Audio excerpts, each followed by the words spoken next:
بشجع اي حد فعلا عايز يخس يتعامل مع اماندا.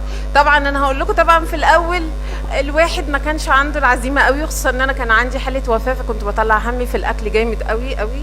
فلما لقيت بقى استاذ دعاء وكده قلت لا، ده ثقه بقى، اروح اجيب. فرحت جبته. طبعا الاول لا، مش قادره البسه، لا قلت لا لازم اخس. هما الناس اللي بتخس دي احسن مني في ايه؟ ورجليا بقى انا مش طول حياتي قوي تخينه قوي، بس طبعا لما تخنت 15 كيلو فجاه على جسمي مره واحده، رجلي ابتدت توجعني وكده، فلازم اسعى. فاول اسبوع ما لبستوش، بعد كده بقى لبسته، بقى ادمان عندي.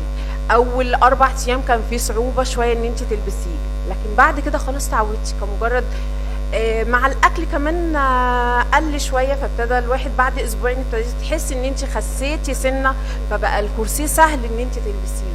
دلوقتي انا بقيت حتى مع نزولي كده ما اعرفش انزل الا وانا لابساه.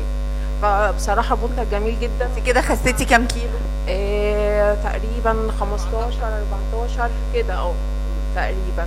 باشمهندس حسب نسبه الكوز مش بنسبه نزول الوزن، بالنسبه المئويه. بالنسبه المئويه. بالنسبه المئويه. انت كده كام في المية؟ نسبتها كام في المية يا باشمهندس؟ وعايزين الجايزه بتاعتها كمان. 16.7 16.47%. ما شاء الله. ادينا يا رشا الجايزه 10000 جنيه. امسكي. الف مبروك يا راويه. المركز الاول راويه 10000 جنيه.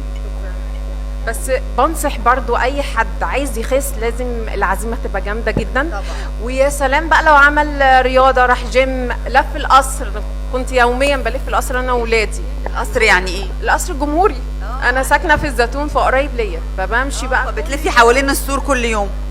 برافو. هو 4 محطات تقريبا يعني. فكل يوم قبل ما انام الف القصر انا والولدين ولديني يعني. فتمام التمام. يعني رياضه المشي، يعني تنصحي برياضه المشي؟ يبقى في رياضه عشان الواحد يخس بسرعه ويبقى فرحان اكتر، والكرسي بيساعدك يعني. وانت حتى ماشيه شادد جسمك كده يعني. انا كان عندي مشكله في ظهري يعني، لا انا حاسه ان انا الحمد لله بالكرسي بصراحه ظبط لي ظهري بامانه. الف مبروك يا راويه حبيبه. شكرا اماندا وشكرا مدام دعاء، الف شكر.